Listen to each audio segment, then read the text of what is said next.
welcome back. Ex-South African President Jacob Zuma today was in court for a decision on whether to go ahead with his trial. But after a brief sitting, the High Court judge postponed the corruption case till November the 30th. The former head of state is facing charges of corruption, fraud, money laundering and racketeering related to alleged bribes during the multi-billion-dollar arms deal of the mid-1990s. During last month's court appearance, the state said it was ready to prosecute and has today proposed this new date to start the trial. Mr. Zuma's defense team says they will file a permanent stay for the 16th of November 2018. In other words, the former president wants to apply for the whole case to be dropped.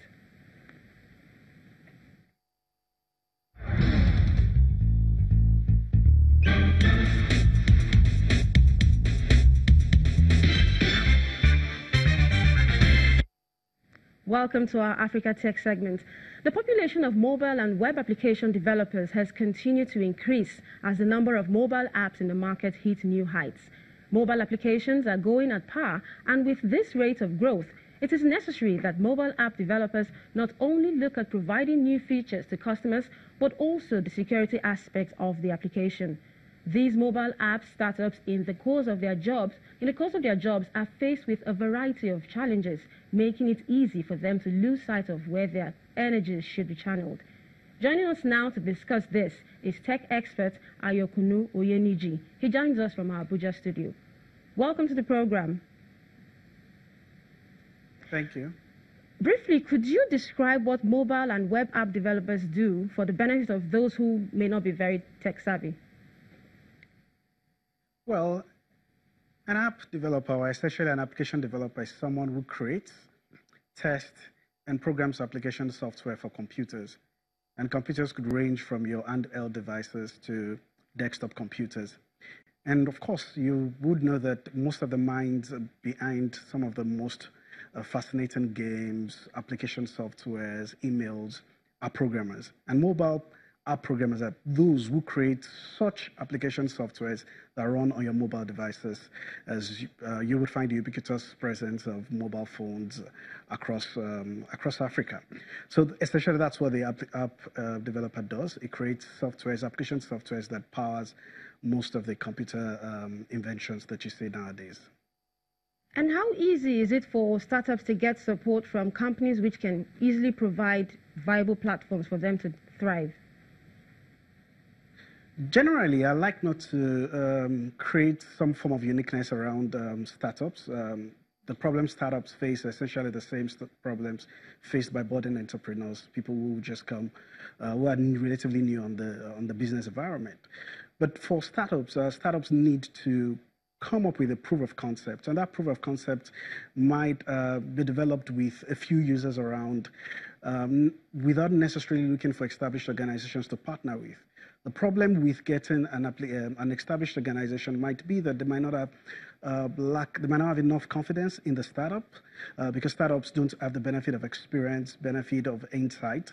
And so that could be a little challenging, because people would necessarily want to repose their confidence based on your track record, and startup companies usually lack that.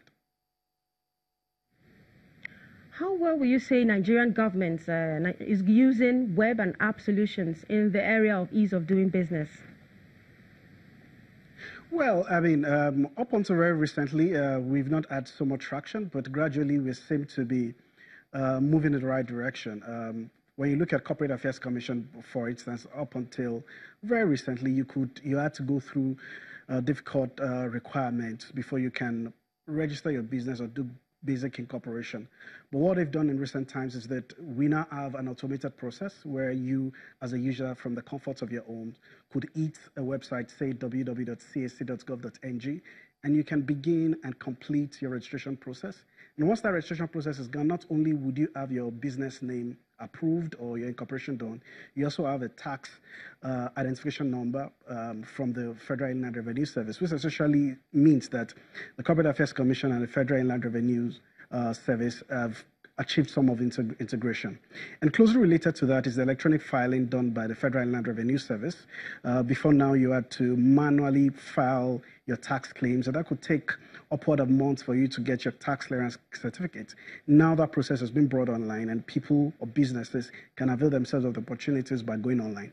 And more closely for me is the introduction of a public complaint system that affords citizens and business owners opportunities to provide feedback and lodge complaints regarding any services provided by government, ministry, departments, and agencies. And this is essentially very important because oftentimes a lot of people who engage the government find services below their expectations, and they just basically rant without having a proper channel to have those complaints addressed. But what we've done now at the Enabling Business Environment Secretariat is to come up with a portal, and you basically just need to go to www.pebec.reports. Once you hit that button, you have a list of MDAs that you can lodge complaints against or provide feedbacks. And not only would you provide this feedback, you're expected that within a reasonable level of time that the officials of the MDAs would respond and resolve your complaints. I must also say that only a few weeks ago, the Federal Executive Council made it possible that the application will be made use by increasing number of MDAs, and that these MDAs must provide feedback within 72-hour timeline, which is essentially one of the introduction of technology, simple technology, but the effects are wide-ranging, and it can change the face of service delivery across government agencies. Thank you so much, security expert Ayokunu Oyeniyi. Thank you so much for joining us on the program.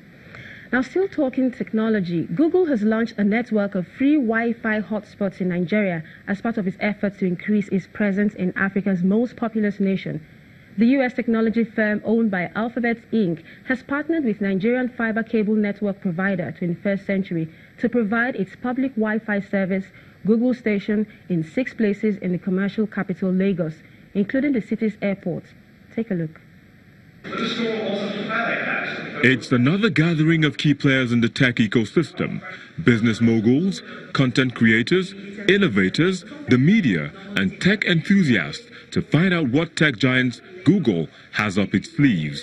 We are launching Google Station in Nigeria in collaboration with partners. It's live in some locations already, so the MMA2 local airport, Ikeja City Mall, The Palms, Computer Village, and as of this morning, University of Lagos. Vice President Yemi Osinbajo, who believes this technology should be deployed to marketplaces, also reels out government's efforts in supporting tech in the country. Through the GEM project of the World Bank, the federal government has also given out about $2 million to 79 startups across the country. But the Bank of Industry, which of course is a federal government-owned bank, has also put together a 10 billion fund for technology startups, and we're looking at also increasing that the availability of that fund, and also to see how we can use all of our various development finance banks to begin to encourage and to give credit or extend credit to technology startups and to different innovations that are available today or that are coming up today.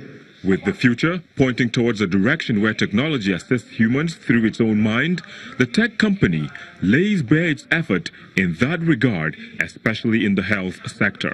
Could AI help in reading these scans and assessing risk? In our early work, we've seen promising results with our systems detecting the disease at rates that are on par with medical professionals. This technology really has huge promise for extending the reach and impact of doctors, helping patients in need in far places where they cannot get it. It is expected that the Google Station will bring about a rapid increase in the number of internet users in Nigeria, who will in turn use it for socio-economic development, contribute to the GDP of Nigeria, as well as level up with their peers on the global stage. And that's our program. Many thanks for watching. I am Uche Alausi.